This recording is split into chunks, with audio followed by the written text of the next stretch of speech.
7 minutes. Just think about that for a second. That's all the time it took. Okay, let's set the scene. We're at the Louvre Museum in Paris. The date? October 19th, 2025. And this wasn't some quiet, middle-of-the-night job. Nope, this happened on a busy morning, with tourists and visitors right there inside. A crime unfolding in broad daylight. So here's how it went down. A meet and slift. One of those cherry pickers rises up to a window looking out over the river. The glass is cut. Then, suddenly, alarms are screaming through the Apollo Gallery. Display cases are smashed open, and just like that, priceless jewels from the era of Napoleon, they're gone. The whole thing over in about 7 minutes, with nothing left but the fading sound of motorcycles. Now, let's be clear, a crime was definitely committed. It's a terrible loss of history. But be honest with yourself for a second. Isn't there a little part of your brain that's not just shocked, but is also kind of fascinated? That little voice that's asking, wait a minute, how on earth did they pull that off? If so, you are not alone. And that feeling is exactly what we're going to unpack. You see, that feeling of fascination is no accident. We're drawn to heists because when they're really well planned, they feel less like a crime and more like a performance, a kind of dark, twisted craftsmanship. And it's this very distinction that totally captures our imagination. We might not really care about the jewels themselves, but we are absolutely captivated by the skill, the precision timing, and the incredible teamwork it takes to steal them. The act of stealing becomes the main event. And what's wild is that almost every great heist story, whether it's real or straight out of Hollywood, follows this incredibly satisfying 3-act structure. First, you've got the plan. Always impossibly complex. Second, the execution. It's gotta be flawless. And third, the surprise, that final twist you never saw coming. This formula is practically designed to give our brains a little jolt of satisfaction every step of the way.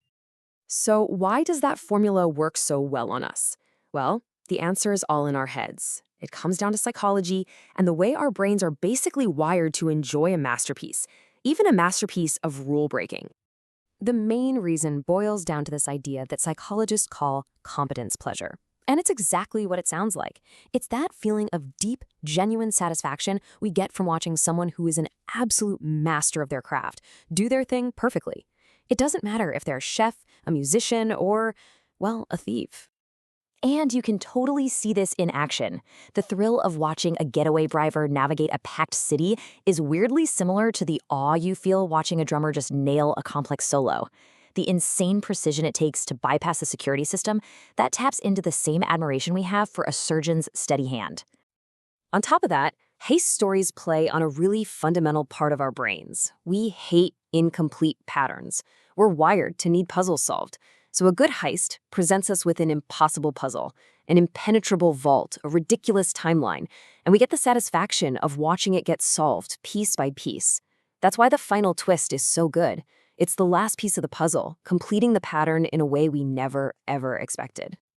You know, filmmakers have been perfecting this for decades, especially with the classic silent heist sequence.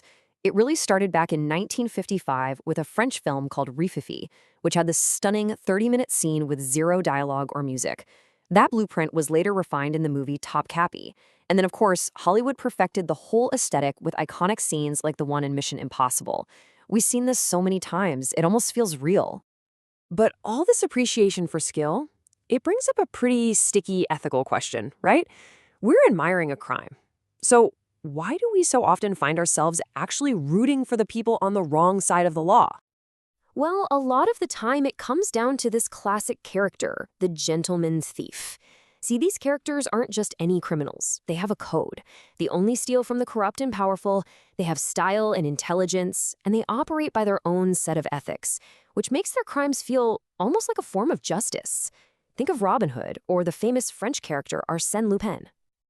And on an even deeper level, these stories are pure fantasy for us. Our lives are governed by rules, taxes, traffic lights, waiting in line. Some are necessary, some are just frustrating. The heist story is like a mini vacation from all that. It's a quick escape into a world where being smart and being daring means you can beat the system. Which brings us to the core question that characters like Arsène Lupin really force us to ask.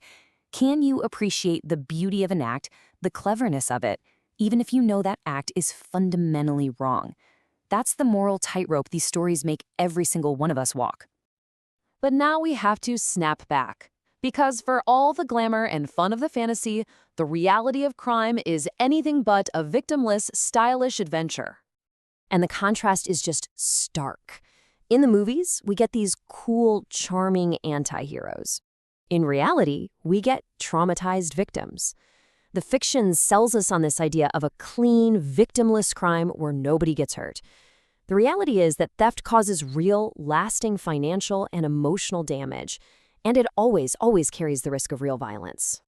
And there's a unique kind of tragedy with what was stolen from the Louvre.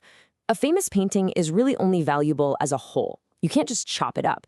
But jewels, they can be completely dismantled. Their historic settings can be melted down, and the individual stones can be recut and sold off, scattered around the world. Their entire history, their connection to a specific moment in time, it can be erased forever.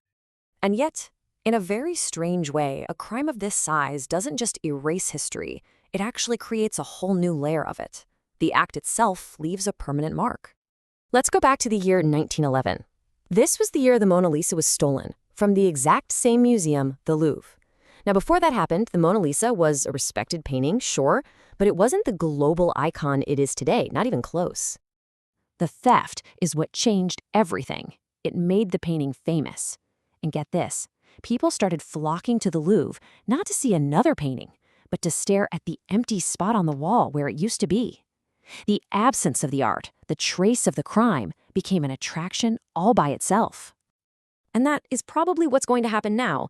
When the Apollo Gallery finally reopens, visitors won't just be looking at the remaining collection, they'll be looking for the repaired window, pointing out the replaced display cases. The heist has turned the room itself into a kind of permanent installation about its own story and its own vulnerability. So, let's end by going all the way back to the beginning. Think about your very first gut reaction when you heard this story. Was it simply, how terrible?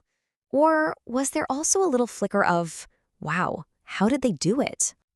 If you felt even a little bit of that second one, well, then you're not just watching the movie, you're in it too.